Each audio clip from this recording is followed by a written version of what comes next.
할렐루야. 오늘도 좋으신 하나님을 찬양합니다. 말씀 속에 일해주실 하나님을 기대합시다.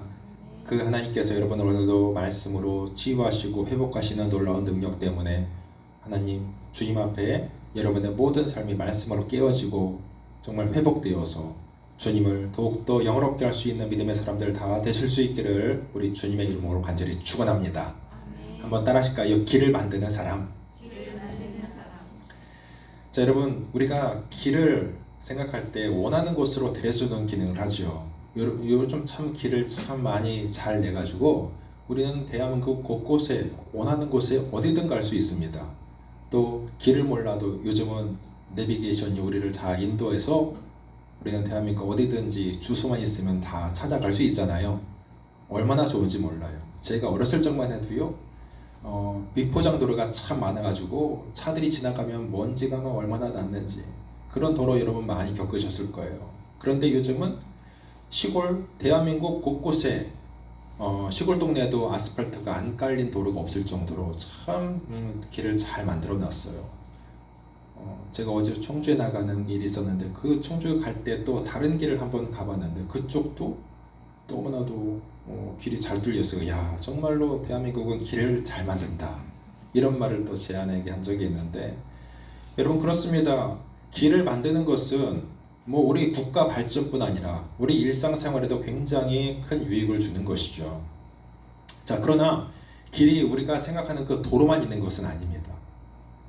자, 사람들이 살아가는 방식과 가치관을 나타내는 말로 길이라는 표현을 쓰기도 하죠. 자, 그래서 어떤 사람은 인생에 이러이러한 길을 걸어갔고 어떤 사람은 인생에 저런 길을 걸어갔습니다. 그래서 우리의 그 인생을 마치는 그때 우리가 만약에 죽어서 장례를 지낼 때에 그 장례식장에서 사람들이 그 죽은 사람의 일생을 평가하지 않겠습니까? 이 사람 이런 길을 걸어가서 참 이 사람은 아주 우리가 기억에 남을 사람이야 이러면서 그 사람의 인생을 평가할 때 길이라는 표현을 쓰기도 하죠. 자, 그래서 오늘 우리는 길을 만드는 사람이라는 제목을 제가 쓴 것도 역시 오늘 이 열왕기상의 마지막 부분, 마지막 장에서 우리는 성경이 우리 가운데 제시하는 길을 볼 수가 있어요.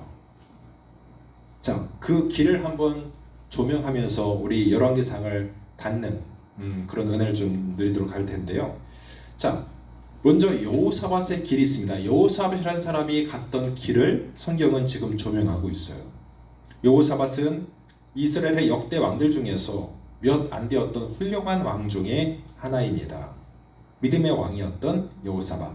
그래서 그가 그렇게 살 수 있었던 이유가 무엇이었을까? 오늘 본문은 그 이유를 명확하게 그 믿음의 아버지였던 아사라는 사람의 길을 잘 따라갔기 때문이라고 이야기합니다. 43절에 그랬죠. 여호사밧이 그의 아버지 아사의 모든 길로 행하며 돌이키지 아니하고 여호와 앞에서 정직히 행하였으나 그랬잖아요. 분명하게 여호사밧이 그 아버지 아사의 모든 길로 따라갔다. 그 아버지가 내놓은 길로 그는 걸어갔기 때문에 여호와를 영원롭게 하였고 여호와 앞에 평생 정직하게 행하였다. 이게 바로 여호사밧에 대한 그 길을 평가한 것입니다. 아버지가 살아갔던 여호와를 경외하는 그 길을 따라감으로 그가 복을 받았다는 것입니다. 아버지는 아들에게 좋은 길을 보여주었고요. 아들은 그 길의 가치를 발견해서 그 길을 따라간 것입니다. 여러분, 아사왕이 어떤 사람인지 여러분 기억하시죠? 우리가 이미 열왕기상 15장에서 아사왕에 대한 그 기록을 봤었어요. 아사는 그 재임 기간 동안 개혁의 드라이브를 굉장히 세게 걸었던 사람이에요.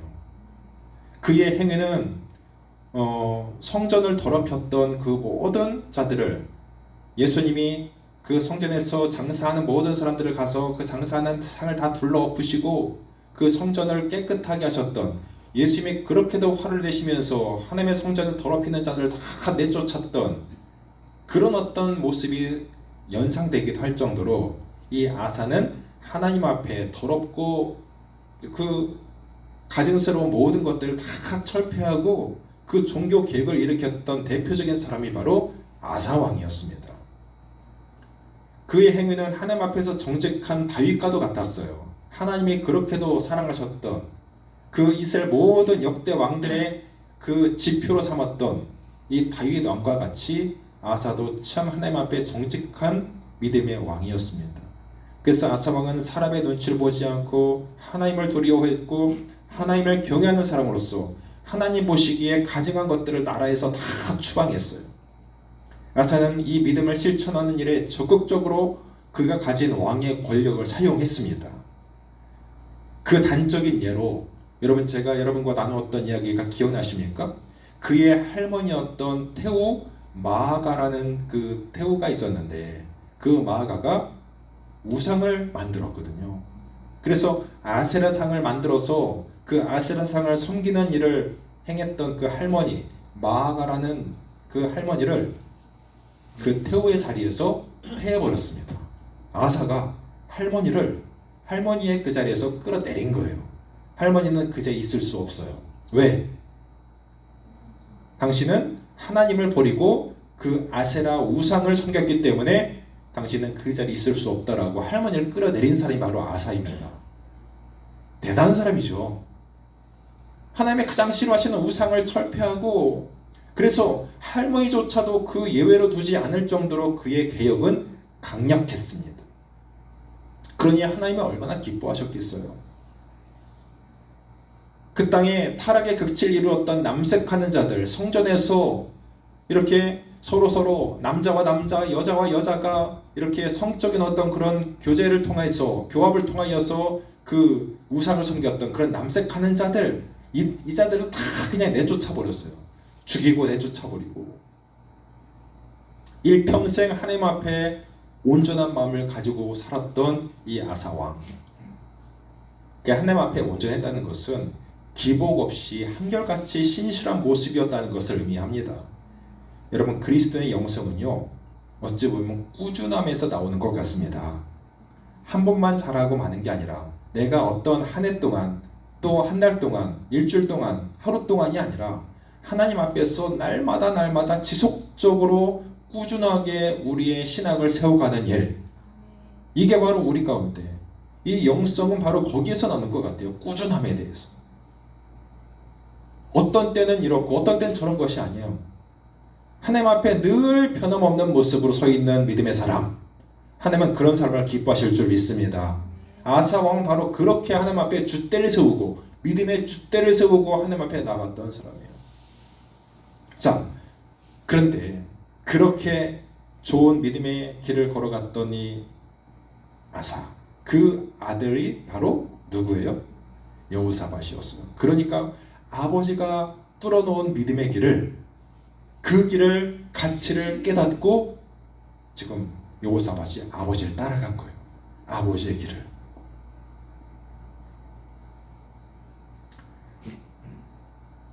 그렇게 아버지의 길을 간 덕을 보았던 여호사밧. 그런데 이 여호사밧에게도 약점이 있었으니 이 여호사밧의 뒤를 이어서 이 남유다의 왕이 된 사람이 누구냐면 50절에 보듯이 여호람이라는 사람이었습니다. 여호람 바로 여호사밧의 아들인데, 자, 아사의 뒤를 이어서 믿음으로 살았던 여호사밧의 아들 여호람은 과연 어떤 길을 걸어갈까요? 안타깝게도 그는 할아버지와 아버지의 길을 따르지 않습니다.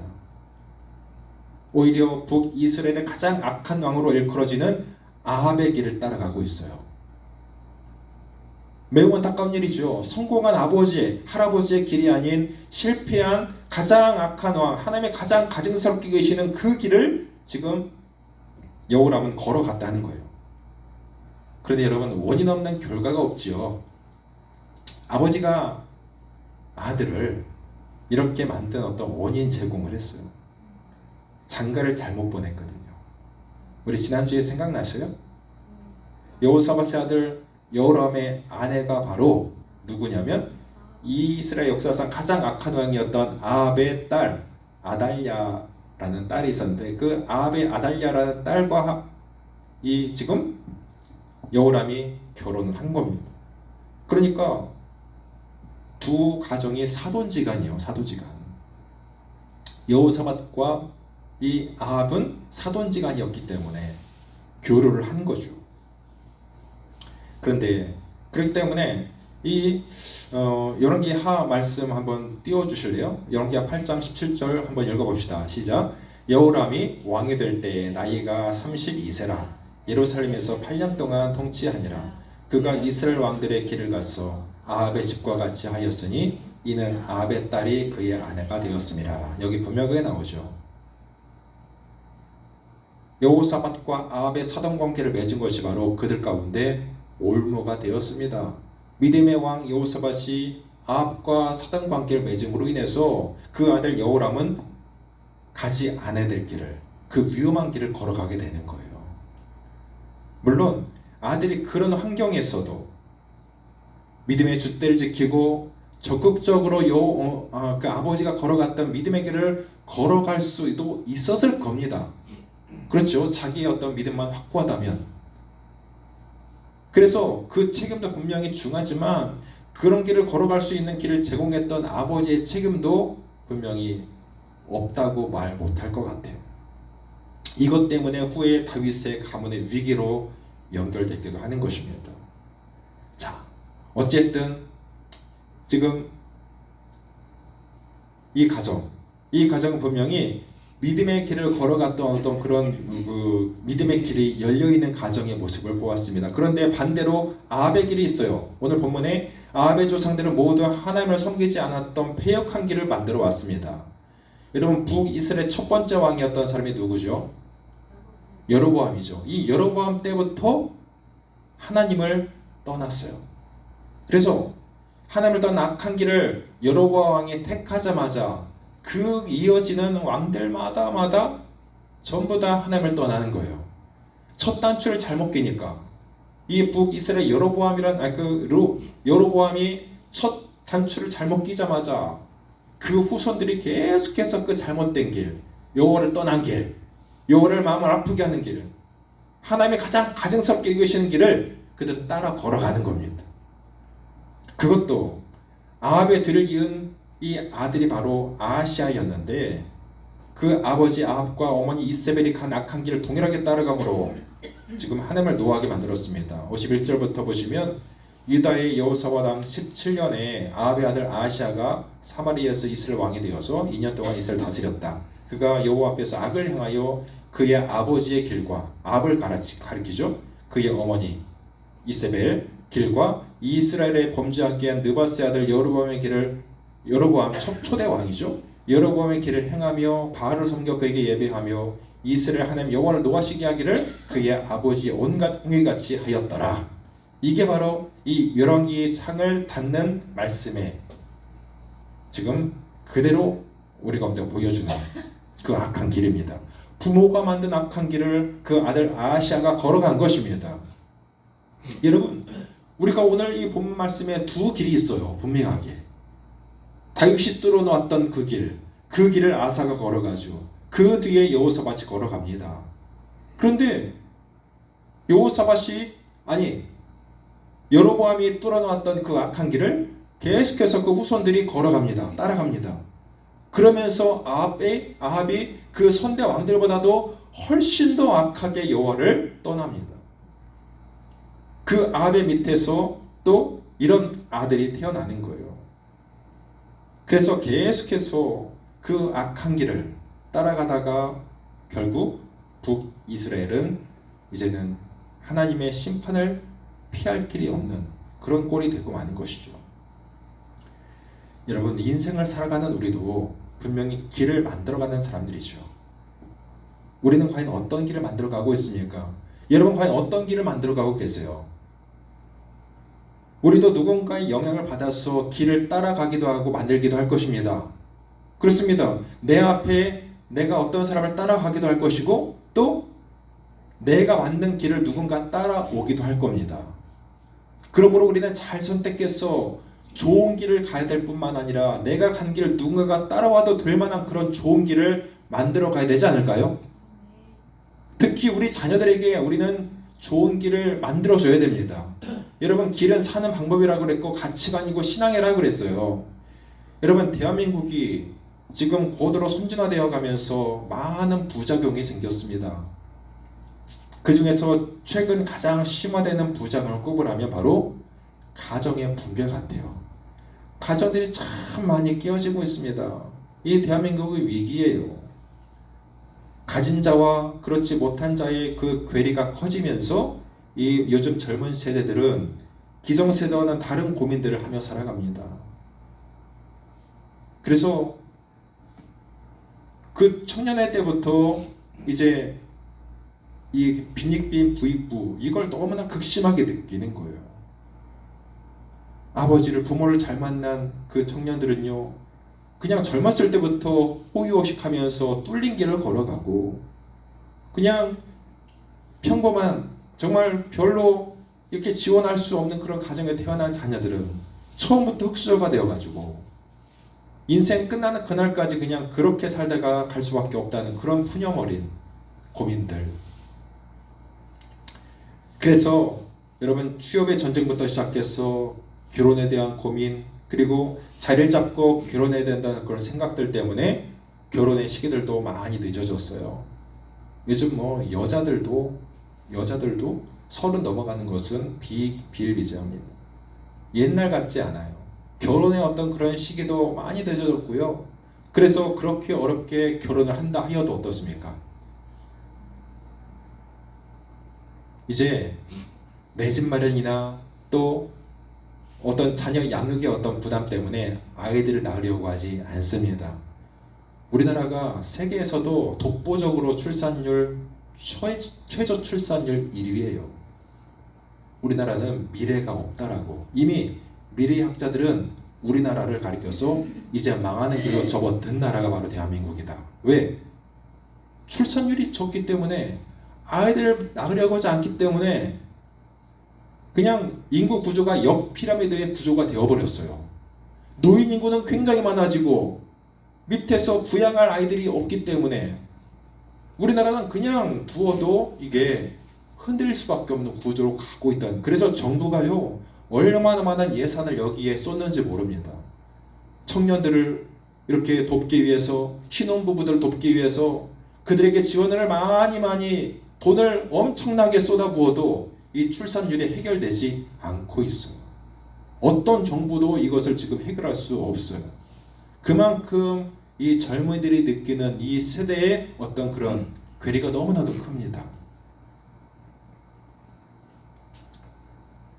그것뿐입니까? 여러분, 기후위기는 어떻습니까? 기후위기는 지금 온 세계의 첫 번째 1순위의 문제입니다. 지금 지구온난화가 여러분 6월달부터 이렇게 더운 적이 있었습니까? 역대급이에요. 이 지구가 계속해서 뜨거워지고 있는 거예요. 지구온난화 더 이상 이제는 막을 수가 없는 구조까지 되었습니다. 그래서 이제 모든 나라가 다 협력하여서 유엔에서 이걸 기후 문제를 해결해야 된다. 탄소를 계속 극복해야 된다. 그래서 모든 어떤 화석 연료를 그냥 다 철폐하고 이제는 모든 뭐 전기로, 차도 다 전기차로, 뭐 공장도. 그러나 이게 실천하는 나라들이 많지가 않아요. 아무리 그렇게 세계에서 기후 위기를 떠들어봐도 기후 위기학자들이 말하는 것이 몇 년 남지 않았대요. 올해도 여러분 그 지구의 온난화 때문에 바다 그 온도가 수온이 2도가 높아져 있기 때문에 오늘 아침 뉴스를 들어봐도 그렇더라고요. 그것이 계속해서 그 수증기를 만들어내기 때문에 엄청난 국지성 호우가 올해 빈번할 거라는 것입니다. 기후위기 이제는 더 이상 우리가 막을 수가 없어요. 우리는 그래도 기성세대, 여러분은 그만큼 그래도 이 시대까지는 잘 살아왔죠. 그런데 우리 후손들을 얼마나 좀 걱정스럽기도 하고 미안하기도 하고 심각한 문제가 아닐 수 없습니다. 이런 시대에 살아가는 우리 부모님들, 우리 가정의 자녀들, 하나님의 은혜와 도우심이 절실한 필요를 우리가 느끼며 살아가고 있지 않습니까? 그런 의미에서 오늘 이 열왕기상의 끝자락에서 우리가 걸어가야 될 길을 발견해 내었으면 좋겠습니다. 여호사밧 길이 있어요. 또 이 길은 다윗으로부터 난 길이라고 말씀드렸습니다. 하나님은 이스라엘 역사상 선한 지도자의 잣대로 쓰신 사람 바로 다윗이었습니다. 다윗의 길로 행하여 그리고 다윗의 길로 행하지 아니하여. 이게 바로 이스라엘 왕들의 표준이었습니다. 그 왕들을 재는 표준이 바로 잣대로 쓰인 사람이 다윗이었습니다. 이 여호사밧은 그 아버지 아사가 걸어갔던, 더 위로는 다윗이 걸어갔던 그 길을 걸어갔습니다. 그러나 아합은 다윗의 길로 행하지 아니한 악한 선대의 길을 답습하였습니다. 그 길은요, 오늘날 우리에게도 다 연결되어 있습니다. 먼저 우리 부모된 자들이 하나님 앞에 온전히 바로 서서 우리 살아계신 하나님을 인정해드리고 하나님이 제시해 주시는 그 믿음의 길을 걸어가시는 부모님들이 될 수 있기를 주의 이름으로 축복합니다. 우리 부모는 자녀들에게 거울이 되는 거예요. 문제를 일으키는 자녀의 대부분요, 가정 환경이 왜곡된 것을 볼 수밖에 없습니다. 건강한 가정에서 자라나는 자녀들은 절대로 탈선하지 않더라고요. 나의 사랑하는 자녀들이 따라와도 될 만한 그 길을 여러분 만들어 가셔야 됩니다. 자녀들이 따라갈 길이기 때문에 우리 자녀들이 그대로 따라오면 될 만한 그런 길을 만들어 가셔야 된다는 것입니다. 요즘 청소년들이요, 많은 사람들, 유명인들을 흉내내는, 연예인들 흉내내는 이런 청년들이 너무나 많습니다. 청소년 때부터 그 연예인들을 따라하는 거예요. 그들의 헤어스타일부터 옷 맵시까지 외모뿐 아니라 말투며 노는 모습까지도 다 흉내를 냅니다. 심지어는요, 어떤 연예인이 자살하면 그 연예인이 자살한 그 모습 그대로 모방 자살도 많아진다고 그래요. 어처구니가 없죠. 따라할 걸 따라해야죠. 여러분의 자녀들이 부모로부터 좋은 어떤 길을 그렇게 제시받는다면 여러분, 그 모델이 좋은 모델이 되어주어서 우리 자녀들이 따라올 만한 그런 길을 여러분 만들어 가신다면 여러분, 행복한 가정뿐 아니라 우리 이 땅도, 이 대한민국도 건강해지지 않을까요? 그렇다면 우리가 어떤 좋은 길을 만들어 갈 수 있을까? 주님이 말씀하십니다. 요한복음 14장 6절 말씀 한번 화면을 통해서 보겠습니다. 자, 시작. 예수께서 이르시되 내가 곧 길이요 진리요 생명이니 나로 말미암지 않고는 아버지께로 올 자가 없나니라. 주님은 분명히 말씀하십니다. 내가 곧 길이라고, 내가 곧 진리라고, 내가 곧 생명이라고. 그래서 나로 말미암고 절대로 하나님께 나아갈 자가 없다라고 말씀하시는 거예요. 우리가 애써서 만들지 않아도 우리의 걸어갈 길을 주님이 이미 만들어 주셨습니다. 내가 곧 길이라 하시니 우리는 주님을 따라가면 되는 거예요. 그러나 주님이 가라시는 그 길을 가는 것이 여러분 쉽지만은 않습니다. 만만치는 않아요. 가기에 불편하고 때로는 느리기도 하고 때로는 위험하기도 합니다. 그래서 그 길을 많은 사람들이 가기를 거부합니다. 길 대신 주님을 따라가려 하지 않습니다. 누가복음 9장도 한번 보십시다. 자, 읽어볼까요? 시작. 또 무리에게 이르시되 아무든지 나를 따라오려거든 자기를 부인하고 날마다 제 십자가를 지고 나를 따를 것이니라. 여기 보시면 예수님을 따라가려면 뭘 해야 된대요? 자기를 부인하고 날마다 자기의 십자가를 지고 나에게 주신 십자가가 있다는 것인데 그 나에게 주신 십자가를 부인하지 않고 감당해야 되는 수고가 우리에게 필요하다는 겁니다. 죄의 속절없이 무너지는 나를 십자가 앞에 날마다 내려놓는 일, 그리고 내 삶 속에서 주님이 감당케 하시는 믿음의 선한 싸움을 날마다 감당해내는 믿음이 우리 가운데 필요하다는 것입니다. 믿음으로 산다고 해도 내 자아가, 내 경험이, 또 마귀가 넣어주는 죄의 본성이 나를 사로잡을 때가 너무나 많습니다. 매일매일 넘어집니다. 그리고 왜 하나님은 나에게 날마다 이렇게 나에게만 힘든 십자가를 허락하시는 것인지 하나님을 불평하고 원망할 때도 참 많아요. 하나님, 왜 나에게 이렇게 힘든 십자가를 주세요? 남들처럼 좀 편안하게 내 삶을 인도해 주시면 안 될까요? 그럴 때가 있어요. 그런데도 주님은 나를 따라오려거든 너를 부인하고 주신 십자가를 감당해 내라고 말씀하시는 거예요. 여러분, 감당할 수 있으시겠습니까? 또 다른 말씀을 볼까요? 우리가 읽기 잘하는 말씀, 마태복음 11장 한번 읽어봅시다. 시작. 수고하고 무거운 짐진 자들아 다 내게로 오라. 내가 너희를 쉬게 하리라. 나는 마음이 온유하고 겸손하니 나의 멍에를 메고 내게 배우라. 그리하면 너희 마음이 쉼을 얻으리니 이는 내 멍에는 쉽고 내 짐은 가벼움이라 하시니라. 여기 보십시오. 수고하고 무거운 짐지자들아, 여기에 해당되지 않는 사람이 있을까요? 모든 인생은 다 여기에 해당됩니다. 수고하고 무거운 짐진자 전부 다 한 사람도 예외 없이 다 수고하고 무거운 짐을 지고 우리는 인생을 걸어갑니다. 그런데 이 사람들에게 다 내게로 오라고 하시면서 내가 너희를 쉬게 하리라. 그런데 역설적이게도 쉬게 해주신다면서 그 다음 말씀 뭡니까? 내가 주는 멍에를 매라고 말씀하세요. 여러분, 멍에가 뭐죠? 멍에? 옛날에 소 달구지 여러분 보시죠? 소 달구지에 여러분 소를 끌고 가기 위해서 그 쟁기를 끌고 가거나 할 때 소가 이 등에다 머리맡에다 매는 막대기 있잖아요. 그게 바로 멍에예요. 그 멍에를 우리 가운데 매라고 하시는 겁니다. 여러분, 그럼 멍에를 맨다면 우리가 편해요, 불편해요? 분명히 멍에는 짐이에요. 무겁습니다. 자유롭지 못합니다. 또 멍에를 맨다고 하는 것은 소가 일을 해야 된다는 거예요. 그렇죠? 그러면 우리도 분명히 어떤 일을 감당해야 된다는 의미입니다. 야, 그러면 주님, 이게 말이 안 되잖아요. 수고 무거운 짐을 진 자 다 내게로 내가 너희를 편히 쉬게 해줄 거라고 말씀하시면서 멍에를 매라는 것은 하나님, 이건 말이 안 되잖아요. 앞뒤가 안 맞는 말씀이잖아요. 그럼 그렇죠. 분명히 우리는 그렇게 느낄 수 있습니다. 그렇지만 그 다음 말씀을 보세요. 그리하면 너희 마음이 쉼을 얻으리니 이는 내 멍에는 어떻다? 쉽고 내 짐은 가벼움이라. 주님이 주시는 멍에는 쉽고 가볍다는 거예요. 어떻게 가벼울 수가 있습니까? 아니, 짐을 멍에를 매는데 어떻게 가벼울 수가 있어요? 그런데 주님은 내 멍에는 쉽고 내 짐은 가벼울 것이다. 그러니 이것을 메고 나를 따라오너라. 곰곰이 생각해 봤어요. 나 혼자는 안 되지만, 나 혼자면 힘들지만 주님이 계시기 때문에 힘들지 않습니다. 그 길을 주님이 함께 걸어가 주시기 때문에 우리는 힘들지 않습니다. 그래서 우리는 기쁘게 그 길을 걸어갈 수 있는 거예요. 주님이 여러분을 망하는 것을 원하실까요? 절대로 그렇지 않습니다.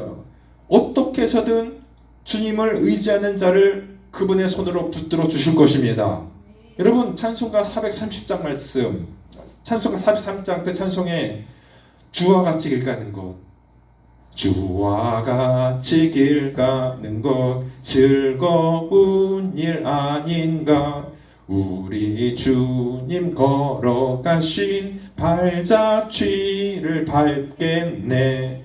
한 걸음 한 걸음 주 예수와 함께 날마다 날마다 우리 걸어가리. 아멘. 그렇습니다. 또 찬송가 560장도 제가 좋아하는 찬송, 어린아이들 때부터 불렀던 찬송 같은데, 주의 발자취를 따름이 어찌 즐거운 일 아닌가. 마음의 맑은 하늘 열리고 밝은 빛이 비친다. 발자취를 따라가자 기쁜 마음으로. 발자취를 따라가자 찬송하며 즐겁게. 여러분, 점점 하나님을 멀리하고 하나님의 말씀에 역행하는 이 시대를 살아가는 우리들, 그래서 매일매일 천근만근 같은 삶의 무게에 짓눌려서 여러분 스트레스 받고 달고 살아가는 우리 근심과 염려와 눈물에 빠져 살고 있는 우리들, 주님의 음성을 들으실 수 있길 바랍니다. 매일 수고와 무거운 짐을 끌어안고 내 삶을 어찌하겠든 바꿔보겠다고, 이 삶의 무게를 내가 덜어보겠다고 발버둥 쳐봐도요, 여러분, 우리의 삶의 무게는 더해질 뿐입니다. 지난주도 여러분 얼마나 많이 수고하셨어요. 내 삶을 내가 이끌어가려고 할 때는 우리는 절대로 내 삶을 끌고 갈 수 없어요. 가진 자는 가진 자대로, 없는 자는 없는 자대로 걱정과 근심이 떠나지 않습니다. 그것이 바로 아담의 때부터 죄에 매인 우리 인생들의 결과물입니다. 다윗이 그렇게 고백하잖아요. 내가 사망의 음침한 골짜기로 다닐지라도 해를 두려워하지 않을 것은 주의 막대기가 나를 안위하심이니이다. 그렇습니다. 우리는 어떤 골짜기를, 사망의 음침한 골짜기를 걸어갈지라도 우리가 해를 두려워하지 않을 것은 바로 주께서 나와 함께 하시니 그의 주님의 지팡이의 막대기가 나를 안위해 주시기 때문에 나는 그 안에서도 주님과 함께 평안한 길을 걸어갈 수가 있습니다. 바로 그것이 다윗의 고백 아니었어요. 예수께로 나오세요. 예수께로 붙들림 받으시길 바랍니다.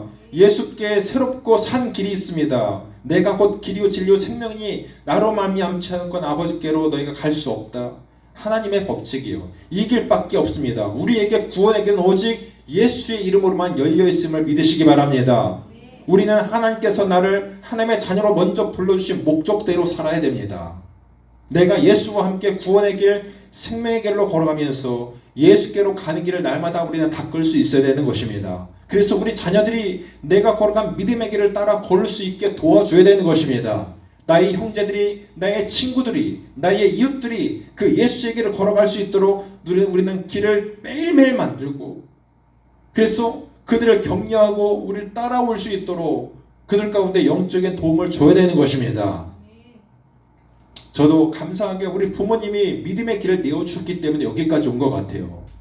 그분들의 믿음을 우리가 이제는 유산으로 물려받아서 우리 형제들이 주 안에서 날마다 믿음의 길을 걸어가면서 때때마다 모여서 함께 즐거워하고 예배하는 그런 모습들을 우리 부모님께서 우리 가운데 유산 주신 걸 얼마나 감사한지 몰라요. 그렇습니다. 우리 손에는 반드시 예수의 이름이 붙들려 있어야 되는 것입니다. 어떠한 환경 속에서도 우리는 우리 자녀들이 그 믿음의 길을 잘 걸어갈 수 있도록 끝까지 격려하며 기도하며 응원해야 되는 것입니다. 저도 그 사명을 끝까지 포기하지 않으려고 그래요. 우리 자녀들이 주 안에서 부족하지만 우리의 모습을 정말 저들 가운데 그래도 조금이나마 저들이 우리의 모습을 통해서 하나님을 발견할 수 있도록 우리의 삶을 잘 만들어 가야 되겠다. 우리 부모된 자들의 마음이 바로 그것이 돼야 되는 것입니다. 여러분, 돈, 명예, 건강, 권력, 남들이 부러워하는 모든 요소를 다 가지고 있다 할지라도 예수 없이는 우리는 아무것도 아닙니다.